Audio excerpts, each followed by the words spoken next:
अरविंद ओझा, NCB ये बताने से हिचक क्यों रही है कि कब रिया को बुलाएंगे, कब समन करेंगे, कब पूछताछ करेंगे?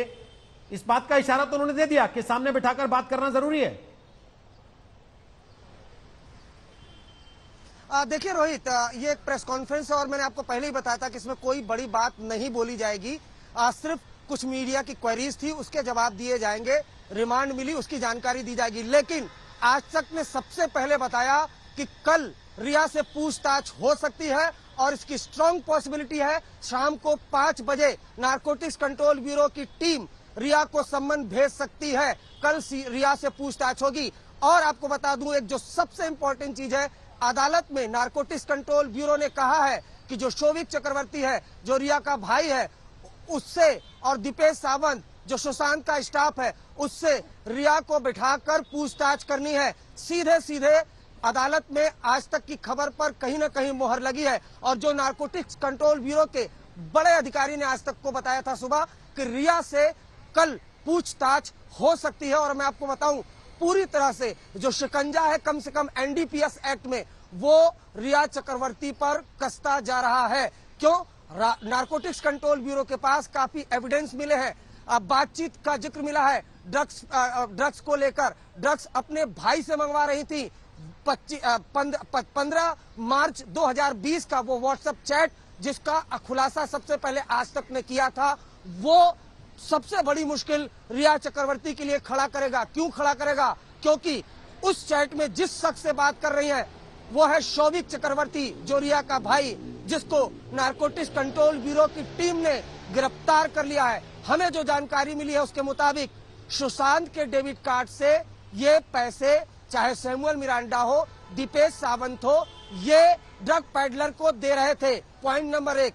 पॉइंट नंबर 2, जो सबसे बड़ा खुलासा है, जो नारकोटिक्स कंट्रोल ब्यूरो के अधिकारी ने हमें बताया, सैमुअल मिरांडा और दीपेश सावंत, ड्रग पैडलर जैद नाम का जो था, उसके पास दोनों एक साथ ड्रग्स लेने के लिए गए थे।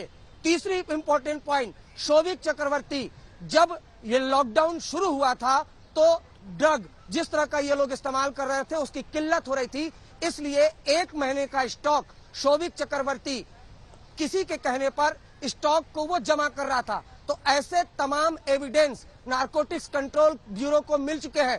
रिया चक्रवर्ती के खिलाफ एविडेंस थे, पहले से थे, कुछ व्हाट्सएप चैट थे, कुछ सीडीआर से एविडेंस निकाले गए थे। लेकिन जब ड्रग पैडलरों पर शिकंजा कसना शुरू हुआ और जब शोभिक चक्रवर्ती नारकोटिक्स कंट्रोल ब्यूरो के शिकंजे में आया, उसी वक्त से रिया चक्रवर्ती की मुश्किलें बढ़नी शुरू हो गई थी। आज शाम 5 बजे तक रिया चक्रवर्ती को नारकोटिक्स कंट्रोल ब्यूरो की टीम सम्मन भेज देगी। जो हमें जानकारी मिली है, मजमून तैयार हो चुका है। सम्मन का किसी भी वक्त 5 बजे के आसपास भेजा जाएगा और कल पूछताछ हो सकती है। रिया चक्रवर्ती से कन्फ्रंट कराया जा सकता है और कन्फ्रंटेशन में अगर बहुत स्ट्रांग एविडेंस मिले तो बहुत मुमकिन है कि रिया चक्रवर्ती को गिरफ्तार भी किया जा सकता है। रोहित, वापस आते हैं आपके पास। भाई का नंबर आ चुका है, बहन का नंबर कब आएगा? अब सबसे बड़ा सवाल ये, और सवाल साथ साथ मुंबई की पुलिस पर चित्रा त्रिपाठी, वो ये कि जो चीजें एनसीबी को मिल गई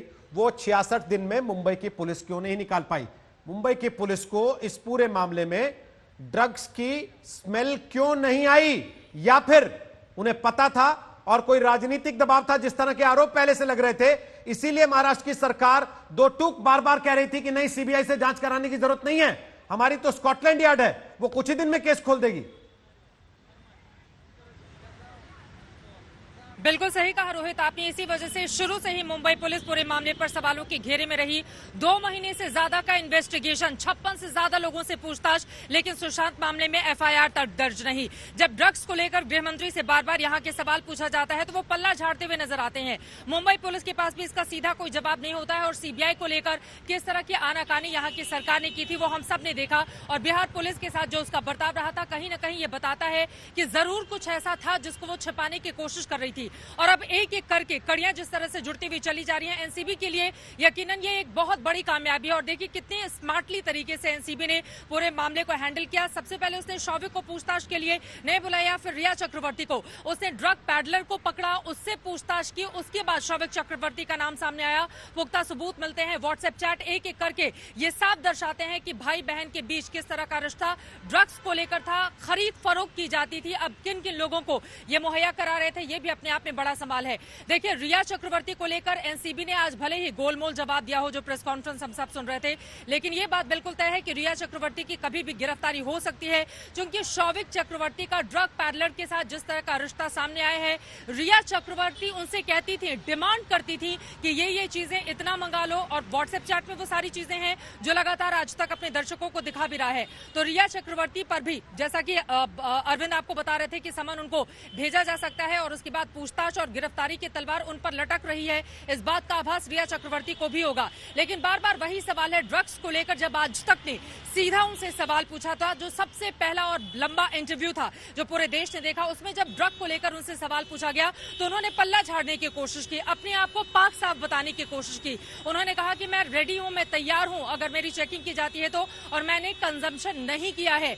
लेकिन अब जिस तरह से मामले सामने आ रहे हैं, उसने रिया चक्रवर्ती के इन तमाम दावों की पोल खोलकर रख दी है। तो एक तरफ मुंबई पुलिस जो लगातार सवालों के घेरे में है, हालांकि मुंबई पुलिस के पास अब करने के लिए कुछ है नहीं, क्योंकि अंदर डीआरडीओ दफ्तर में जहां सीबीआई की पूछताछ लगातार आज 16वें दिन भी जारी है, ताबड़तोड़ एक्शन में सीबीआई फुल फॉर्म में लगी हुई है, तो वहीं एनसीबी की आज की ये प्रेस कॉन्फ्रेंस अपने आप में बताने के लिए काफी है कि किस तरह से चक्रवर्ती परिवार की, शौविक चक्रवर्ती तो पहले से ही अरेस्ट है, अब उनसे पूछताछ की जाएगी, रिया चक्रवर्ती की भी कभी भी गिरफ्तारी हो सकती है। कम से कम आज ये चीजें स्पष्ट होती हुई रोहित दिखाई दे रही हैं। लेकिन देखना महत्वपूर्ण होगा, ड्रग्स को लेकर बार बार जब यहाँ के गृह मंत्री महाराष्ट्र के उनसे सवाल पूछा जाता है तो हमेशा वो पल्ला झाड़कर अलग निकल जाते हैं। तो सवाल यही है कि क्या उनको लगता है कि अगर ड्रग्स का मामला तेजी से जांच आगे बढ़ी तो बहुत सारे बड़े बड़े नाम भी आ सकते हैं सामने, इसी वजह से वो इस पर कुछ बोलने के लिए तैयार नहीं होते हैं। इस बात के संकेत पहले से मिल रहे हैं। इस बात को लेकर, बॉलीवुड के कनेक्शन को लेकर अभी एनसीबी के अधिकारी से सवाल भी पूछा गया कि कहां तक इस मामले के तार जा रहे हैं, जिस पर चुप रहे दिव्येश वो।